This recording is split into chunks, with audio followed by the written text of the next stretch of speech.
Tujuan saya itu mau naik Vespa. Mau naik Vespa tua. Kemanapun tujuan, biarlah perjalanan yang nanti menentukan. Kalau dalam Islam itu wa ma khalaqtul jinna wal insa illa liya'budun. Tujuan utama manusia dan jin diciptakan Allah ya beribadah. Fastabiqul khairat kan, berlomba-lomba dalam kebaikan. Ketika mereka memberi itu bukan berarti mengurangi harta mereka, tapi menambah harta mereka. Dan secara spiritual ada kekenyangan dalam tanda kutip. Saya tuh ada doa yang selalu rutin saya bacakan setiap saya sholat, setiap saat lah gitu. Itu husnul khotimah. Ibu itu dulu itu melarang saya masuk politik. Jadi ibu melarang masuk politik. Udah waktu jadi jubir Pak Prabowo itu kan berat sekali 2019. Kami dapat banyak tekanan lah macam-macam. Ada yang mau dikriminalisasi, selain Pak Prabowo, saya, kemudian teman-teman yang lain.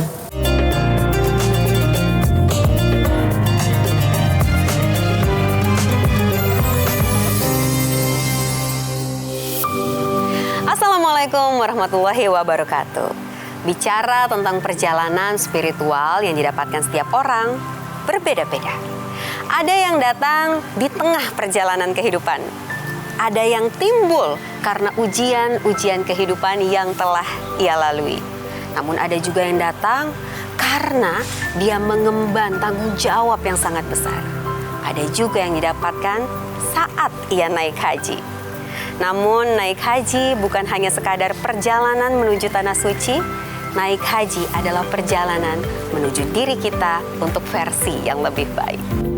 Dan dalam episode Spiritual Journey kali ini, kami akan mengajak Anda bukan hanya sekadar menilik bagaimana perjalanan haji seseorang agar menjadi mabrur, atau mungkin bagaimana persiapan untuk berangkat haji. Tapi kami akan mengajak Anda untuk mengenal siapakah salah satu sosok yang berhasil menyelenggarakan haji di Indonesia. Dia adalah Wakil Menteri Haji dan Umroh, yakni Dhanil Anzar Simanjuntak. Kita akan mengikuti bagaimana perjalanan hidupnya dan juga perjalanan batin di tengah tanggung jawab yang besar terhadap negara. Yuk ikuti keseruan hari ini karena pastinya memiliki banyak sekali cerita dan juga kisah-kisah. Mari kita selami perjalanan hidup dan juga perjalanan spiritual dari seseorang Wakil Menteri Haji dan Umroh. Bersama dengan saya Angie Ang, dan inilah Spiritual Journey untuk Anda.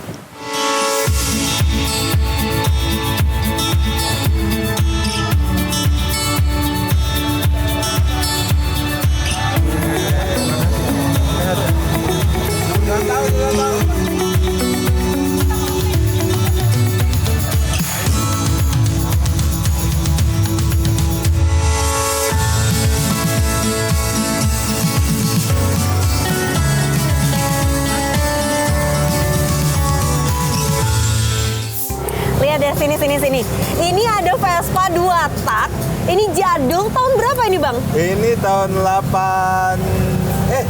ya Pak? Tahun berapa? 76 ya? 70-an. Saya aja lupa. 76 dan sekarang masih awet. Awet. Ini terawat banget. Sawet yang punya. Sawet yang punya, siap Abang, siap Kakak. Dan bukan satu-satunya, karena kalau mundur lagi nih, campersnya, semuanya di sini adalah owner dari Vespa 2 tak yang jadul-jadul ya Bang ya. Namanya orangnya ada juga dong. jadul-jadul. Gak gitu dong, gak gitu.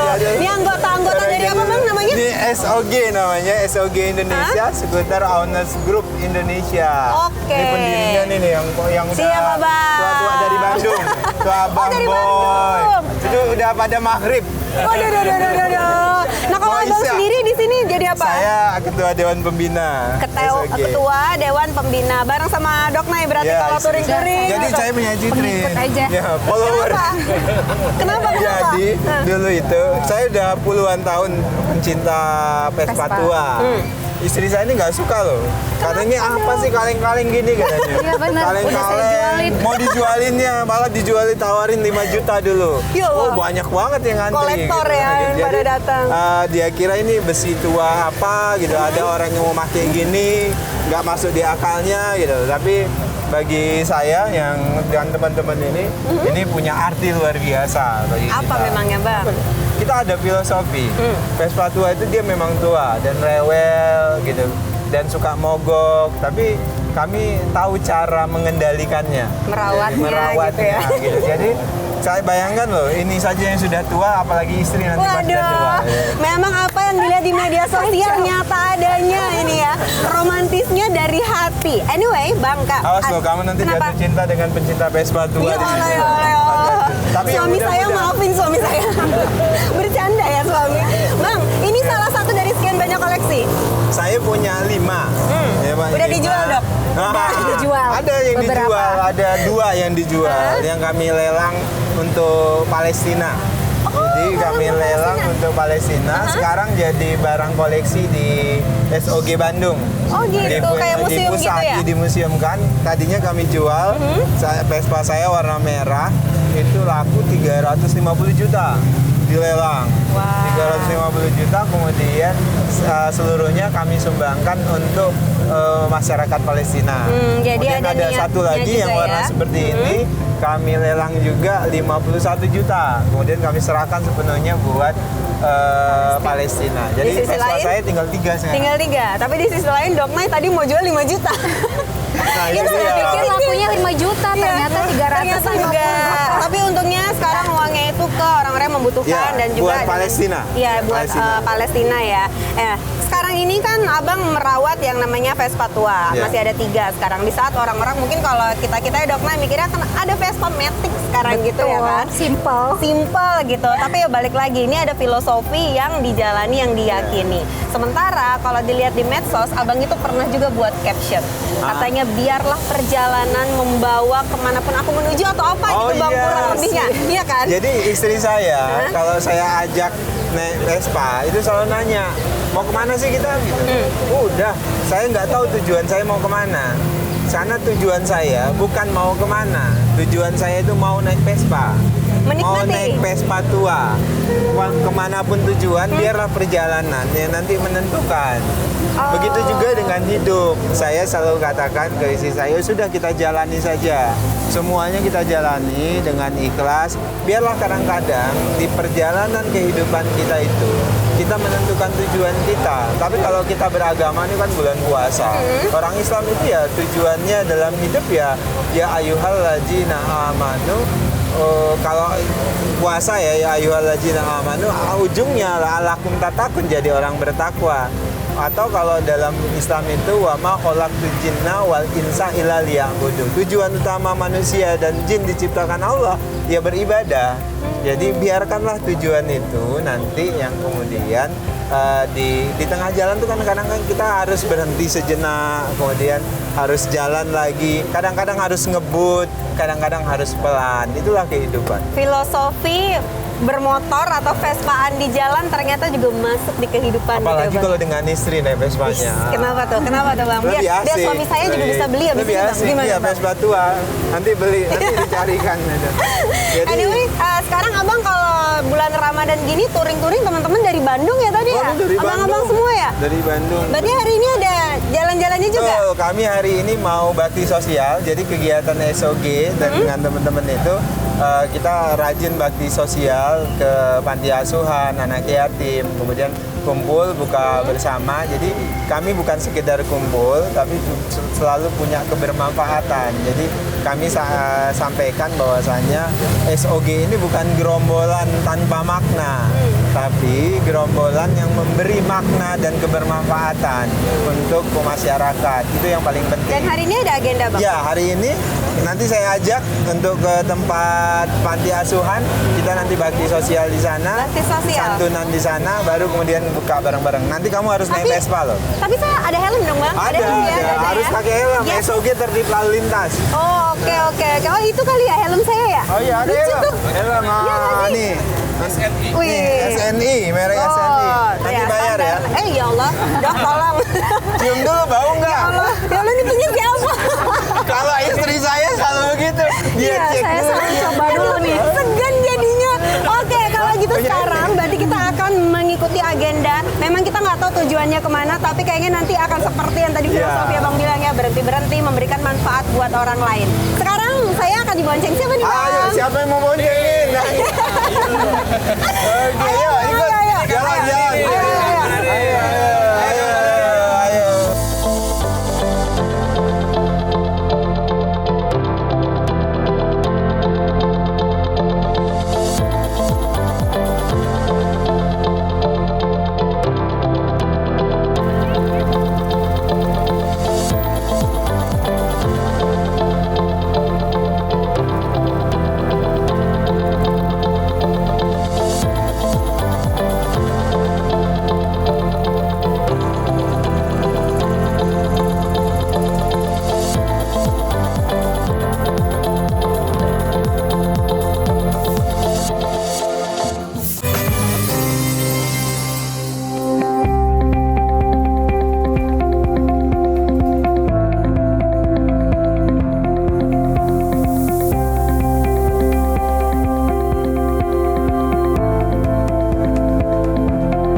Bulan Ramadan melalui ibadah puasa itu juga dikenal dengan Syahrul Quran atau bulannya Al-Quran.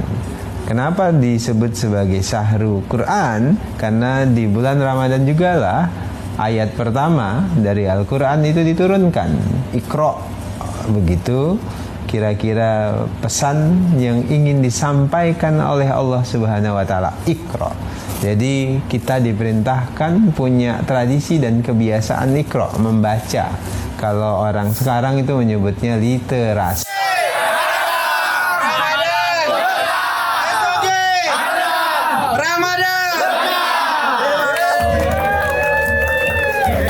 Permisi, boleh ikutan foto nggak sih? Foto lagi. 1, 2, 3, senyumnya mana giginya kelihatan adik-adik. Wah, ya ampun abang, ini pertama kali datang ke yayasan ini. Ini pertama kali kan, karena dekat dengan acara kita. Memang kita khasnya kalau dekat dengan acara kita cari panti asuhan untuk bakti sosial. Tapi kalau yang saya lihat tadi abang sama kakak tuh kayak akrab di sini, kekeluargaan. Memang udah dasarnya ya, dari hatinya tuh tulus, jadi berbaginya juga dapet gitu. Kamu seneng nggak? Kamu seneng nggak? Nah, Seneng dong, senyum dong. ini mau jadi tentara dia kan? Oh iya, tentara. Iya, ya ampun, keren kalau gitu ya. Ini jadi dokter Jadi katanya. dokter, Jadi 2. Memang kalau datang ke yayasan itu selain berbagi itu membangun mimpi Betul. anak-anak ya Kak. Harapan gitu. Karena tadi saya juga dengar kalau abang bilang bahwa jangan kayak rendah diri gitu ya kan. Membangkitkan rasa semangat yang mungkin sempat pudar juga di antara adik-adik ini gitu. Mereka butuh itu. Selain itu bang, kegiatan ini memangnya hanya untuk Ramadan doang atau? Enggak, kami rutin hampir setiap bulan. Saya juga di rumah setiap bulan dengan warga sekitar gitu. Dan teman-teman SOG juga asal berkegiatan. Memang visi Skuter Owners Group itu kan selama ini kan kesannya kalau klub motor itu kan hura-hura gitu ya. Senang-senang ya, senang-senang. Tapi kemudian kami bersepakat di SOG itu kemudian setiap berkegiatan berkumpul harus memberikan kebermanfaatan. Salah satunya ya ke kelompok-kelompok anak-anak yatim, kemudian ada difabel, biasanya difabel segala macam. Nah, karena memang visi kita memang setiap langkah dari SOG itu dan langkah saya tentu memberikan kebermanfaatan untuk lingkungan sekitar. Nanti kalau biasanya setelah datang ke yayasan-yayasan gitu, pulang ada cerita apa biasanya abang sama kakak, atau mungkin pas kakak nggak ikut gitu, ada yang kayak membekas gitu nggak sih? Biasanya Bang? ada kepuasan batin ya, makanya saya selalu sebut inti dari Ramadan dan puasa itu kan sebenarnya mencari kekenyangan spiritual dalam tanda kutip melalui kelaparan biologis, kelaparan fisik. Nah, cara-cara seperti ini itu sebenarnya kita sedang mengejar kekenyangan spiritual. Jadi ketika bertemu dengan mereka, memberikan semangat dengan teman-teman ini, akhirnya kita kenyang dalam tanda kutip secara spiritual, puas.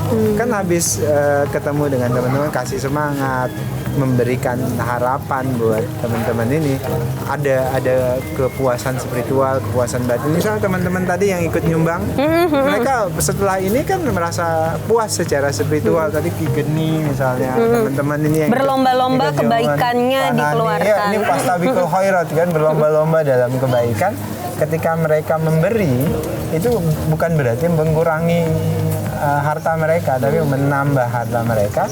Dan secara spiritual ada kekenyangan dalam tanda kutip. Jadi kita nggak cuma mikirin duniawi aja, tapi kayak kekenyangan yang insya Allah di surgawi nanti ya, betul, Bang ya, ternyata ya. Itu salah satu berkah Ramadan juga ya. Tadi saya sebut itu kan puisinya Khalil Gibran loh. Wih, yang mana tuh Bang? Ya, itu tadi. Puasa itu menuju kekenyangan spiritual. Ya kan, puasa itu kan kalau Jalaluddin Rumi bilang itu panggilan romantis dari Allah Subhanahu wa taala untuk orang beriman. Ya ayyuhallazina amanu, itu kan panggilan untuk orang-orang yang beriman. Kalau nggak beriman, dia puasanya pasti pura-pura isinya. Jadi, kosong ya, kosong hampa gitu. Nah, itu yang mau kita cari di bulan Ramadan itu, ya itu tadi kepuasan spiritual. Jadi kita beramal sebanyak mungkin. Nah, kalau kami di OSG bergembira sambil beramal. Jadi beramal tuh emang harus bergembira. Hidup tuh sesusah apapun. Kalau kata Pak Prabowo, bos saya, itu harus tetap gembira. Sesusah apapun yang sedang kita hadapi, tetapi pada prinsipnya kita harus bisa menggembirakan hati kita, menggembirakan spiritual kita. Dan menggembirakan orang lain juga lain. ya. Kamu gembira nggak? Kamu gembira Gembira nggak? dong, Bentar gembira. lagi mau buka, gembira nggak? Gembira ya, Puasa gembira. nggak? Oh iya puasa Puasa nggak? nggak? Puasa, kamu puasa Dokter, nggak? puasa nggak? Puasa, wah, alhamdulillah pinter-pinter. Saya juga gembira nih kalau bentar lagi mau buka. Bisa kita sholat maghrib bareng. Di mana nih bang? Rekomendasi tempat enak buat kita berbuka bersama. Kita ada tempat di sana. Nanti kita kumpul. Motoran di sana. lagi? Iya, motoran lagi. Terima Oke, kasih. terima kasih. Salim, Adik-adik, salim, makasih. makasih. Salim, Makasih ya. salim, salim, Makasih, Pak salim, Tentara. salim, salim. Mudah-mudahan jadi jenderal. Dadah, amin, amin. Dadah sayang. makasih, Semangat ya, Pak semangat ya Bambang, sayang. Pak Lurah, makasih. Baik, sekarang Pak Lurah, kita ya? cari tempat untuk berbuka bareng sama komunitas. Makasih, Masih makasih. bareng Ya. abang dan kakak aku. Makasih ya Pak. Langsung Mana ya. motornya tadi? Ini. Kemudian Pak Prabowo menjadi Menteri Pertahanan, saya tetap diajak beliau ke Kementerian Pertahanan. Kemudian ya Pilpres kemarin, 5 tahun saya di Kementerian Pertahanan bersama dengan Pak Prabowo. 2024 Pilpres, kemudian Pak Prabowo menjadi Presiden, saya diamanahi beliau menjadi waktu itu Wakil Kepala Badan Penyelenggara Haji, kemudian sekarang Wakil Menteri Haji dan Umroh. Ya Allah, alhamdulillah. Terima kasih loh Bang udah traktirin buka puasa bareng-bareng ini sama SOG. 200 orang ada kita ini ya semua ya. Iya, 200-an. Dan Oh. ada yang dari Bandung juga ikutan ke sini. Tadi saya dengar juga Tangerang, Jakarta, Iya. Bogor, Bandung, ramai sekali luar biasa. Ngomong-ngomong nih, ini kita berdua. Dokna gimana? Udah pulang kan anak kecil kan tadi Oh, ada si bawa kecil. yang paling kecil, jadi harus pulang duluan. Umur setahun ya Bang ya? Setahunan? Setahun 6 bulan. Setahun 6 bulan. Adanya namanya siapa Bang? Panggilannya? Namanya Dahnindra. Dahnindra. Iya, Dahnindra Panggilannya? Anjar Simanjunta. Danin. Danin. Iya. Oh, mirip berarti sama abinya, Abi. Iya, Buya, Buya, apa? Buya. Oh, baik Buya dan Umi berarti Iya. gitu ya. Kalau Dokna itu memang sering ikut touring-touring kayak Oh gitu iya, kegiatan. dulu dia nggak mau ikut naik Vespa tua begitu. Ya tadi saya cerita, ini apaan sih gitu. Tapi sekarang udah mulai dia senang dengan touring. Kegiatan ini ya, berarti. Karena dia lihat ya tadi seperti saya jelaskan di awal, ini tidak sekedar senang-senang, tapi kemudian kita mencari makna dalam setiap aktivitas yang kita lalui bersama teman-teman Vespa tua. Ya seru loh, tadi saya ngalamin pertama kalinya touring Vespanya Vespa tua tuh, jadi ada apa ya, kesannya sendiri gitu ya Bang ya, ngiterin Bintaro Dengan sampai bau kemana asap nih? ya. Dengan bau asap gitu ya kan. Tapi nggak apa-apa, serunya di situ. Jadi tadi kita dari Bintaro ke BSD ya, ini sampai ya daerah Cilenggang ya. Cilenggang ya, Serpong. daerah-daerah Serpong, Tangerang Selatan, luar biasa jadinya. Bisa juga tuh dicoba buat ngabuburit. Yang penting tetap utamakan safety ya Bang ya. Betul, Semuanya harus lengkap juga. Nah sekarang adalah waktunya, udah selesai berbuka semuanya, udah sholat maghrib. Berarti boleh dong sekarang minta waktunya Bang Abang nih untuk ngobrol-ngobrol lah. Ya kan, karena saya kalau ngelihat tadi kayaknya masih permukaan aja kita ngobrolnya, keseruan ngabuburit. Tapi saya yakin di balik abang yang ceria gitu ya kan, semangatnya berapi-api gitu. Saya tuh sebenarnya ingin mengenal Wakil Menteri Haji dan Umroh ini lebih dalam lagi Bang. Izinkan ya Bang ya untuk bertanya, sebenarnya sosok abang itu, abang melihat diri abang tuh seperti apa sih? Berangkat dari mana seorang abang ini? Saya merasa diri saya itu banyak melalui kondisi hidup dan kehidupan yang bergelombang dengan situasi kehidupan keluarga yang berubah-ubah ya. Saya kan pindah-pindah, jadi ya dari Aceh kemudian ke Sumatera Utara, dari Sumatera Utara ke Jakarta. Jadi dulu orang tua saya dan keluarga itu korban konflik Aceh. Jadi tahun 90-an itu kan ada, dulu Pak Harto nyebutnya GPK, Gerakan Pengacau Keamanan, yang kemudian nanti GAM. Jadi proses dia konflik di Aceh itu kami jadi salah satu korban yang kemudian kami terpaksa bapak saya bawa keluarga pindah ke Sumatera Utara karena konflik bergejolak luar biasa. Itulah kemudian saya merasa ketika Pak Prabowo punya concern yang tinggi sekali menjaga perdamaian, terutama di Aceh, kemudian di Papua, yang kita semuanya orang-orang yang pernah melalui proses itu merasa memang konflik nggak boleh terjadi lagi. Jadi perang, konflik itu pasti nggak enak. Dan saya pikir apa yang dilakukan oleh Pak Prabowo hari ini di Indonesia, kemudian di Palestina, itu refleksi menurut saya bahwasannya perang, konflik itu pasti tidak menyenangkan, pasti yang menjadi korban tuh anak-anak dan perempuan, dan itu nggak boleh terjadi. Dan pindah kemudian ke Sumatera Utara di Sibolga juga, kemudian pindah lagi ke Jakarta. Kemudian di Jakarta saya tinggal sendiri di Jakarta. Bapak kembali ke Medan dengan keluarga. Jadi ketika Bapak kembali mulai bisnis lagi di Medan, saya tinggal di Jakarta. Jadi saya tinggal sendiri. Kenapa nggak ikut, Bang? Waktu itu saya bilang ya, saya mau sekolah di sini saja. Mungkin hidup dan kehidupan saya mulai dari sini gitu. Jadi adik-adik saya, ibu bapak almarhum ibu saya semuanya di Medan, kecuali saya. Jadi saya tinggal di Jakarta ini. Untuk kuliah? Sekolah waktu itu. Masih sekolah? SMA. SMA. Saya tukang parkir dulu di SMA. Maksudnya gimana, Bang? Jadi sekolah sambil tukang parkir di Ciledug. Sambil sekolah, iya, sambil sekolah pulangnya menjadi kerja, tukang parkir. Oh, di area sekolah gitu juga? Bukan, di Ciledug ada rumah sakit Medika Lestari itu di Ciledug. Saya parkir di situ tuh dulu 3 tahun sambil sekolah. Kepikiran dari mana, Bang, sampai mencari uang menjadi tukang parkir? Ya harus bertahan kan dulu bertahan di situ. Bapak di Medan, kemudian kerja sambil kerja, beraktivitas. Ekonomi orang tua belum bagus, lalu ketika kuliah ekonomi bapak udah mulai membaik gitu. Nah baru saya kuliah S1, S2, S3 biaya semuanya dibiayai bapak saya. Bapak saya saat udah stable ya, Bang, udah ya? stabil, bapak saya membiayai penuh orang tua saya. Dan tapi saya tetap bisnis. Jadi memang dari dulu bisnis, aktivis itu satu ruh itu kemudian akademik. Jadi bisnis, aktivis, kemudian akademik. Saya jadi selain aktivis, saya juga dosen, saya juga bisnis. 3 kegiatan itu selalu saya lakukan secara bersama. Beriringan semua ya, Bang. Di sini saya juga mendapat informasi bahwa Abang ini aktif di Muhammadiyah, ada juga lembaga kursus, tadi juga disampaikan kuliah bekerja ya kan, sampai akhirnya menjadi pengurus atau pemimpin nih? Saya Ketua Umum Pimpinan Pusat Pemuda Muhammadiyah dulu ya, 2014-2018. Sampai 2018 baru masuk ke politik. Baru masuk politik. Jadi waktu itu Pak Prabowo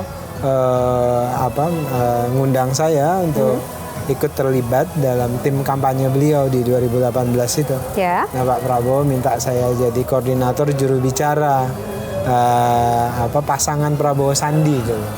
Nah, saya jadi koordinator juru bicara beliau. Setelah Pilpres, amanahnya belum mampir ke Pak Prabowo.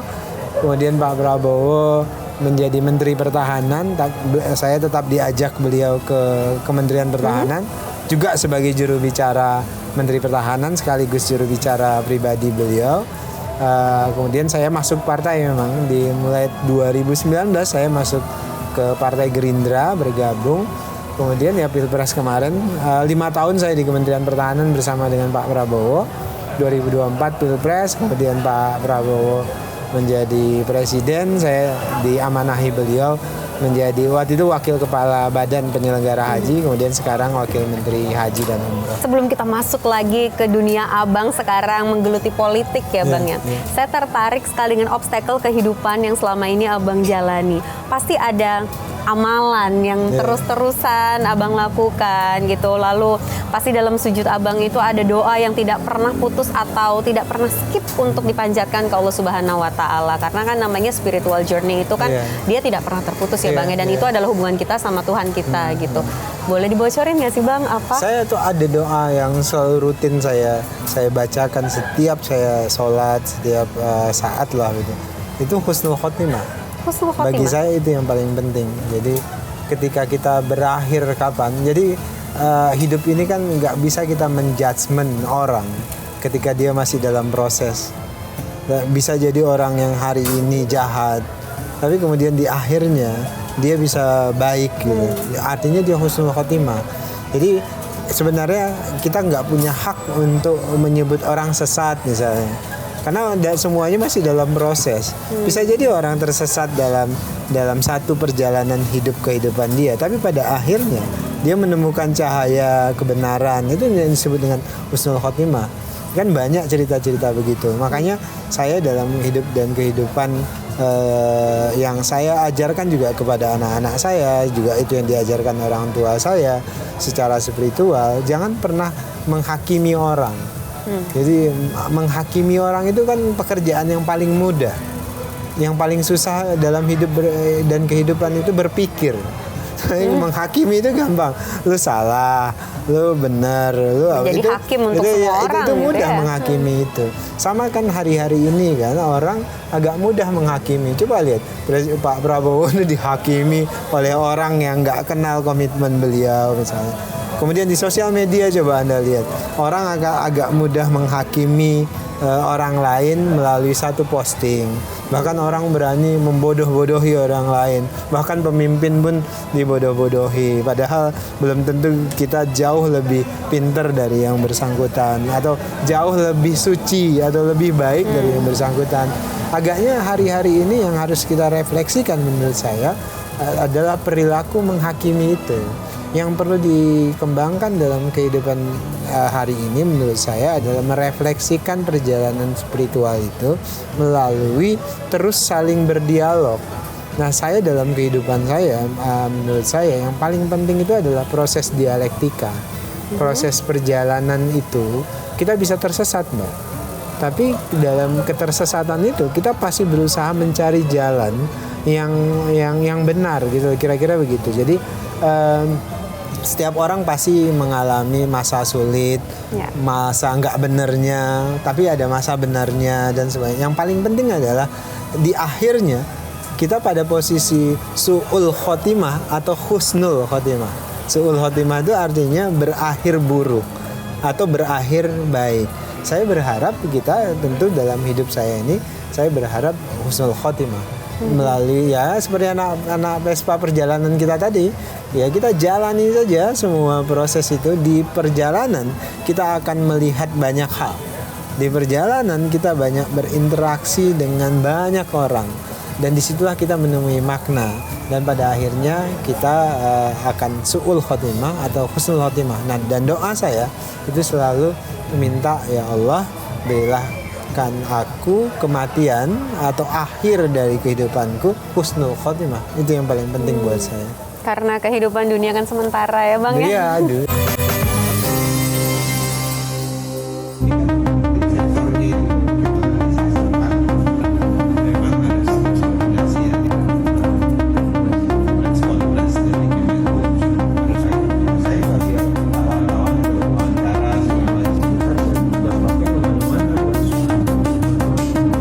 Terkait dengan dinamika yang sedang terjadi di Timur Tengah yang berdampak langsung dengan Saudi Arabia, terutama di Tanah Suci yaitu Mekah dan Madinah. Kami dari Kementerian Haji dan Umroh terus berkoordinasi dengan Kementerian Luar Negeri, terutama terkait dengan jamaah umroh yang sedang beribadah di Tanah Suci maupun yang akan berangkat ke Tanah Suci.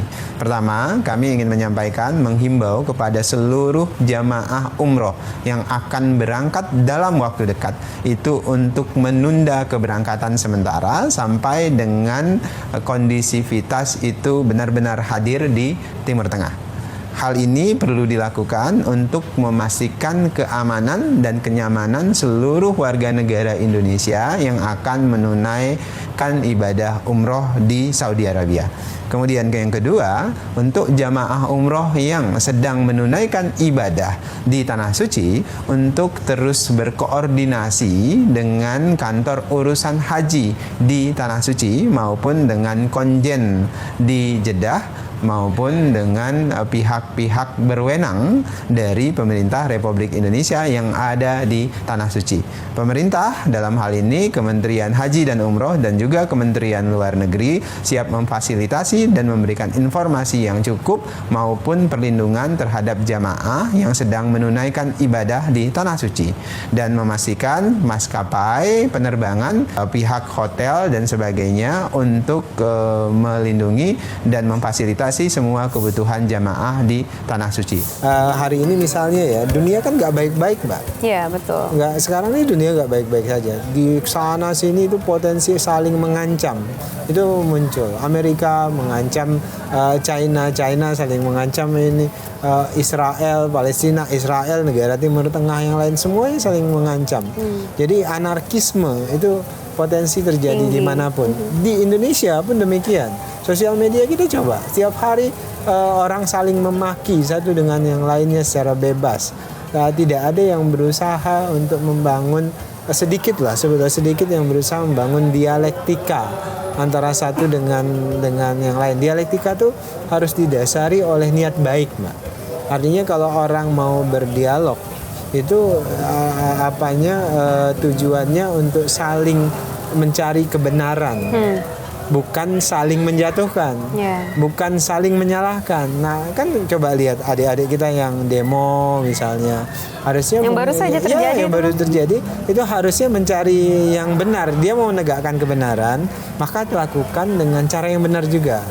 Pun aparatur hukum, polisi, tentara begitu. Kalau mau menegakkan hukum, menegakkan yang benar, lakukan juga dengan yang benar.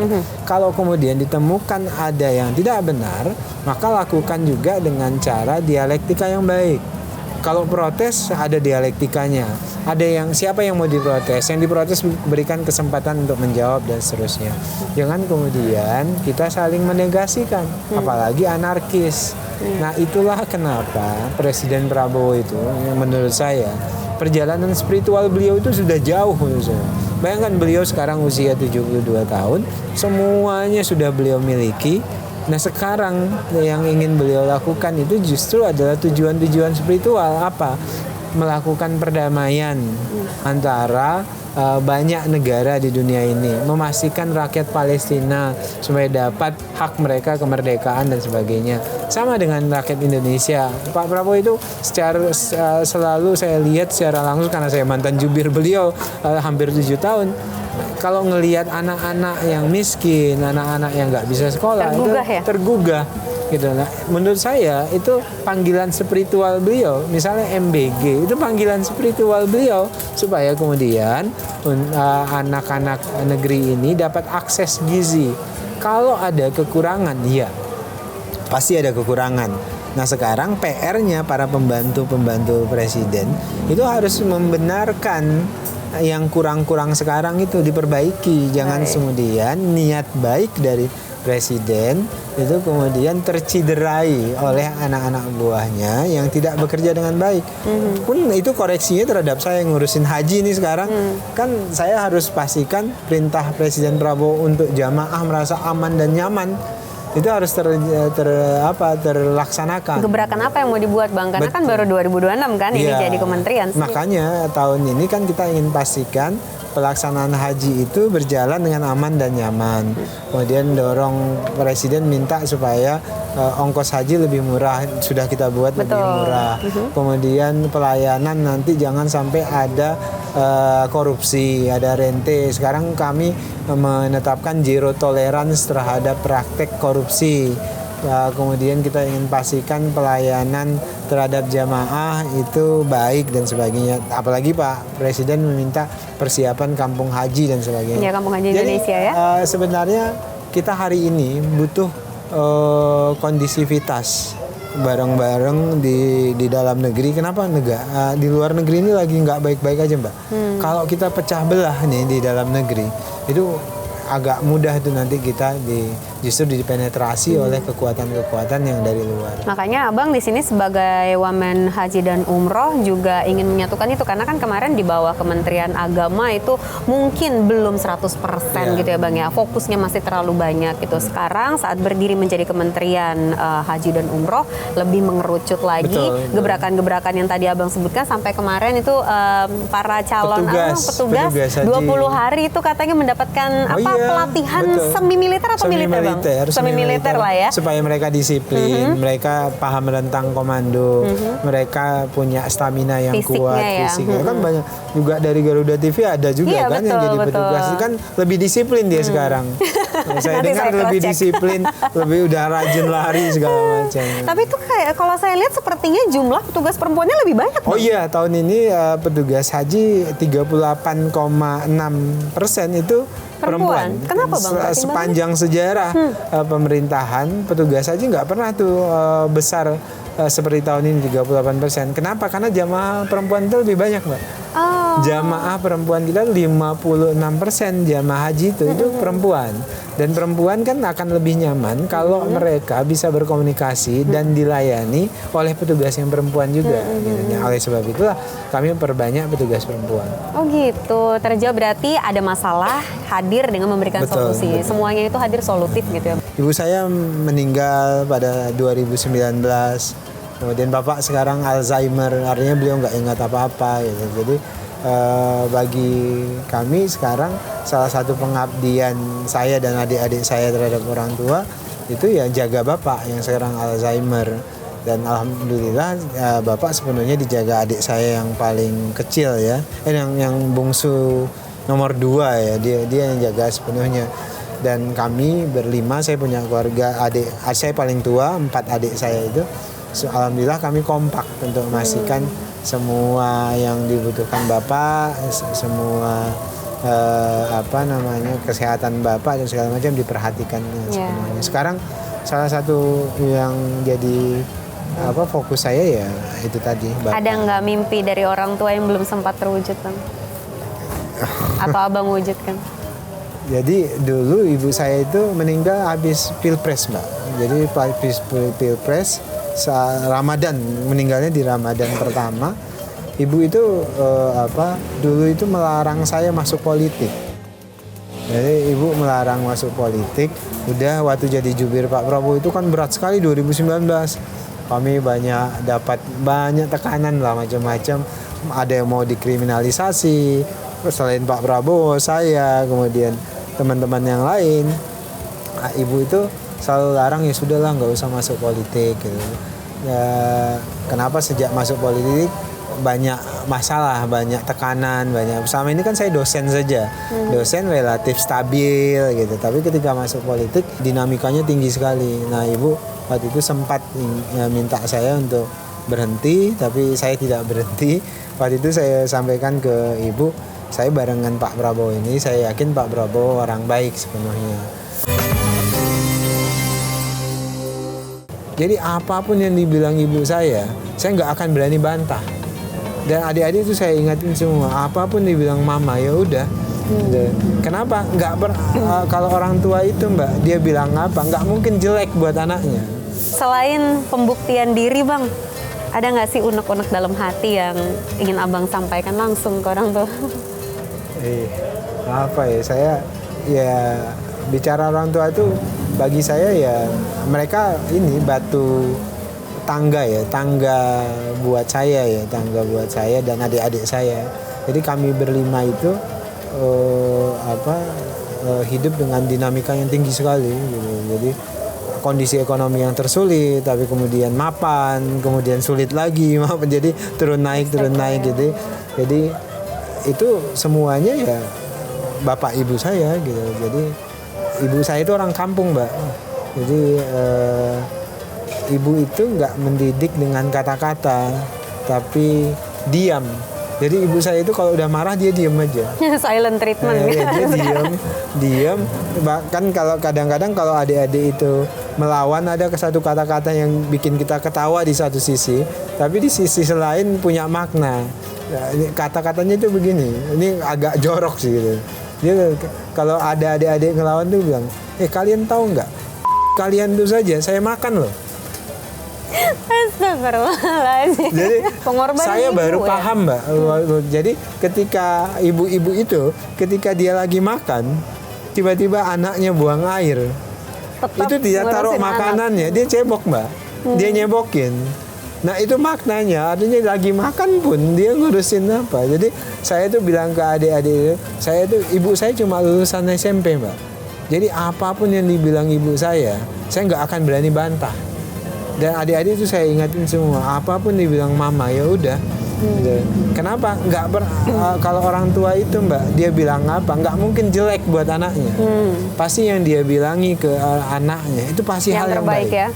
Nasihat apa yang ditanamkan oleh ibu terutama yang sudah berpulang kepada abang, yang abang pedomani sampai sekarang dan membuat abang selalu ingat sama Gusti Allah, Bang? Ya apapun itu, jaga anak istri, udah itu saja. Ibu itu selalu begitu. Jadi bagi beliau kamu laki-laki, maka laki-laki itu diukur dari satu hal, kata ibu. Apa? Tanggung jawab. Laki-laki itu diukur satu hal, tanggung jawab. Setiap anak laki-laki itu pasti pengambil tanggung jawab. Kehormatan dia itu diukur dari kapasitas dia mengambil tanggung jawab. Jadi anak istrimu itu tanggung jawabmu sepenuhnya. Ya, baru hal-hal yang semakin besar tanggung jawabmu, itu berarti kapasitasmu, jadi kemampuan dirimu itu berarti semakin meninggi. Dan sama dengan Allah kan tidak akan memberikan beban, cobaan kepada orang-orang yang tidak mampu. Jadi ibu itu selalu bilang gitu, tanggung jawab itu adalah ukuran laki-laki. Kalau perempuan, bahasa ibu itu gitu, perempuan ukurannya kesetiaan. Perempuan setia itu adalah perempuan yang diharapkan semua orang gitu. Bukan berarti laki-laki nggak setia, nggak harus setia, tapi kunci laki-laki itu tanggung jawab. Jadi istrinya, anaknya, semua ukuran dia itu tanggung jawab. Berarti kalau boleh saya simpulkan, dengan kedekatan abang sama kedua orang tua mungkin nggak sih Bang? Koreksi kalau salah ya Bang. Menjadi dasar abang sebagai Wakil Menteri Haji dan Umroh ini sepertinya fokus kepada lansia-lansia yang calon jemaah. Jadi saya selalu bilang ke teman-teman petugas haji, banyak orang tua lansia yang nanti berangkat naik haji itu nggak bawa anak, nggak didampingi anak. Maka kami para petugas haji itu harus memfungsikan diri sebagai anak-anak mereka. Jadi Mbak Anggi, saya itu terus terang ya, saya bilang ke istri saya berat sekali ngurus haji ini, saya bilang. Saya berat sekali karena semua segmentasi haji itu masalah, Mbak. Ibaratnya saya ngendumel ya, Mbak. Ngendumel, kalau ibaratnya itu kalau di reshuffle presiden ini berarti kita terbebas dari beban gitu. Saking segitu penatnya, Bang? Iya, saking apanya, Mbak, karena semua segmentasi itu berat. Tapi kemudian ketika kita ngurusin dan ngelihat jamaah haji, melayani jamaah haji, persiapannya segala macam, melihat langsung mereka yang nabung dari awal, kemudian jual macam-macam lah Mbak, itu muncul kepuasan batin. Saya kan menggunakan istilah kartel haji. Banyak korupsi-korupsi di semua sektor perhajian. Tapi kemudian ketika kita berinteraksi dengan jamaah, ketika kita ngurusin langsung jamaah, itu muncul ini kepuasan batin, Mbak, kepuasan spiritual yang tadi saya sebut, kekenyangan spiritual. Jadi ada kekesalan di ngelihat ada korupsi haji, ada ini, tapi ketika ngelihat jamaah itu langsung ada kepuasan spiritual. Jadi saya bilang oh iya gitu. Jadi nggak bisa diungkapkan rasanya itu, ada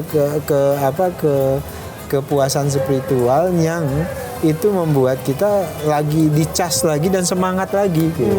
Jadi ketika lihat jamaah, interaksi jamaah, dicas lagi, semangat lagi ya. Ini harus bener nih gitu. Walaupun saya sadar betul nanti nggak mungkin kita bisa sempurna ngurusin haji itu. Pasti ada masalah catering, ada masalah akomodasi.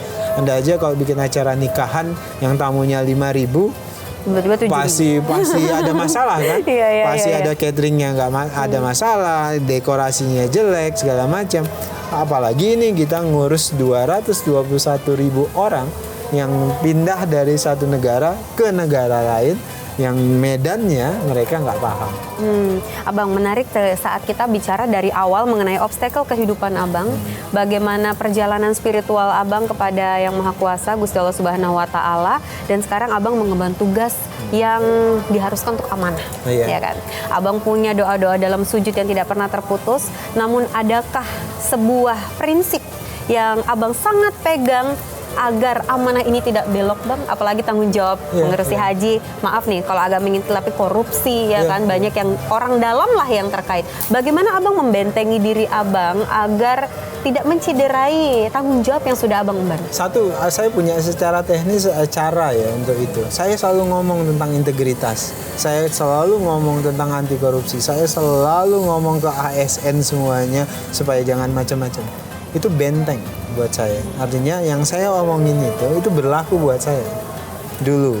Makanya saya dengan Gus Irfan sekarang, kami selalu bilang sampai dengan detik ini, kalau ada prestasi kami yang luar biasa bagi saya dan Gus Irfan kami sudah menolak banyak potensi-potensi suap yang datang ke kami.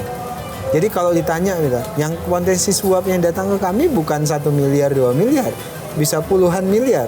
Jadi kalau dibilang prestasi kami apa di awal ini, maka kami bilang saya dan Gus Irfan sudah berani memastikan Gus Irfan dan saya tidak pernah terima suap dari manapun yang selama ini itu jadi praktek jamak di perhajian. Jadi kami 0 rupiah terkait dengan hal-hal seperti itu. Nah makanya kemudian sekarang, jadi kalau kami tidak bersih, kami nggak mungkin bisa bicara dan menjadi contoh buat ASN. Kami pastikan kami berdua harus jadi contoh dan kami berdua kompak nih Mbak. Syukurnya Kami sangat bagi tugas kompak sangat ini ya, kompak. Kami Bang, berdua ya. di Kementerian Haji kami bagi tugas. Gus Irfan adalah tokoh senior, biasa yang ngerem gitu. Saya lebih muda daripada beliau, ngegas biasanya gitu. Yang satu rem, Main yang good satu cop, gas. bad cop berarti di sini. Yang satu gas, yang satu rem, selalu begitu. Oh, dan tadi juga Abang bilang bahwa prinsip-prinsip ini Abang kembangkan di ASN. Iya, mungkin di ceramah-ceramah Abang. Betul. Saya kan tahu Abang ke Undip ya, kalau nggak Oh, salah. iya. Ke Undip, terus kemana Bang? Ke UGM ya, UGM. ke UGM. Terakhir berarti yang di Cut Mutia? Iya. Cut Mutia itu. Itu semuanya tema kepemimpinan atau gara-gara nih anak kampus nih, makanya kepemimpinan karena mereka kan tunas bangsa nih. Itu dibeda-beda nggak sih Bang? Beda-beda. Salah satu kalau di kampus kan harus banyak dialektika ya, agak filosofis. Kalau kemarin di beberapa kampus itu saya selalu ngutip Jalaluddin Rumi gitu ya. Saya selalu kutip syair-syairnya Gibran, kayak Khalil Gibran, walaupun Khalil Gibran kan bukan muslim tapi dia banyak merepresentasikan spiritualisme Al-Quran dan segala macam. Nah cara-cara itu menurut saya itu efektif ke anak muda. Posisi saya sebagai ketua umum Pemuda Muhammadiyah dulu sampai dengan sekarang, saya tidak punya pretensi untuk menjudgment orang lain. Jadi dari cara dia berpakaian, dari cara tingkah lakunya, misal tatoan segala macam, saya nggak perlu punya pretensi bilang ini anak jelek, ini anak. Karena setiap orang itu pasti punya perjalanannya Mbak. Dia akan mau lanjutkan perjalanannya kemana, itu tergantung dia mau berdialog dan ketemu dengan siapa. Jadi kalau Anda punya semangat dai gitu ya, dai itu semangatnya pengen ngajak orang bener aja gitu loh. Kalau ngelihat di sini obrolan dengan abang ini terbukti semua di media sosial, berarti bener Bang. Saya lihat sendiri keromantisan bersama istri bukan hanya sekedar caption. Lagu yang dibuatkan berangkat dari puisi kan Bang? Puisi lalu dibuatkan ada lagu. Ada bukunya loh. Ada bukunya juga. Pantun mungkin ya, pantun-pantun gitu Abang bener apa adanya. Saya harap dari perbincangan ini pencitraan juga sih. Oh ya, oke. Di sini disclaimer tidak pencitraan. Kalau netizen kan bilang pencitraan. Tapi ternyata enggak. Ini kan saya ketemu langsung gitu, alhamdulillah ya. Dan semoga apa yang menjadi perbincangan kita dalam episode Spiritual Journey kali ini juga secara tidak langsung ya Bang ya. Ini kami menuntut apa yang Abang sampaikan adalah janji kepada kita semua, kepada yang nonton, bahwa amanah itu harus tetap dipegang, prinsip-prinsip itu harus tetap digenggam. Dan semoga ini menjadi apa ya namanya, sentilan juga bagi mereka-mereka yang tadi tersesat, dengan semangat dai-nya bisa kembali lurus, apalagi ini bulan Ramadan ya Bang ya. Tidak ada yang tersesat. Tidak ada yang tersesat. Pada prinsipnya dalam kehidupan tuh nggak ada yang tersesat sampai dengan akhir. Sampai dengan akhir. Jadi kalau tersesat itu dia wafat dalam husnul khotimah atau su'ul khotimah. Jadi pada prinsipnya nggak ada yang tersesat. Yang tersesat itu kalau dia nanti meninggal masih itu, dalam keadaan itu. Dalam keadaan yang tidak benar misalnya. Baiklah, kalau gitu satu kata untuk generasi muda agar hidupnya tidak berakhir tersesat, apa Abang? Teruslah melakukan hal yang baik, teruslah menemukan hal-hal yang baik, teruslah berinteraksi dengan banyak orang. nanti kita akan menemukan jalan. Insya Allah. Abang terima kasih banyak ya Bang ya. Nanti tolong Sama-sama. titip salam dengan Dok Nay. Iya. Sayang sekali udah pulang karena si kecil Punya juga ya bayi, Bang ya. iya. Ini Abang berarti pulang motoran lagi? Iya, Vespaan saya lagi? naik motoran lagi. Baiklah, Bang sekali lagi terima kasih ya. Hari ini Sama-sama. luar biasa, sangat menyenangkan Lanjut. bersama dengan skuter owner Grup. Grup SOG Indonesia iya. berarti ya. Terima kasih. Anggi udah jadi skuter ladies. Jadi cepot, cewek knalpot. Oke Bang Daniel, terima kasih banyak. Dalam episode Spiritual Journey kali ini, saya Angie yang sampai bertemu lagi dengan narasumber-narasumber hebat lainnya. Assalamualaikum warahmatullahi wabarakatuh.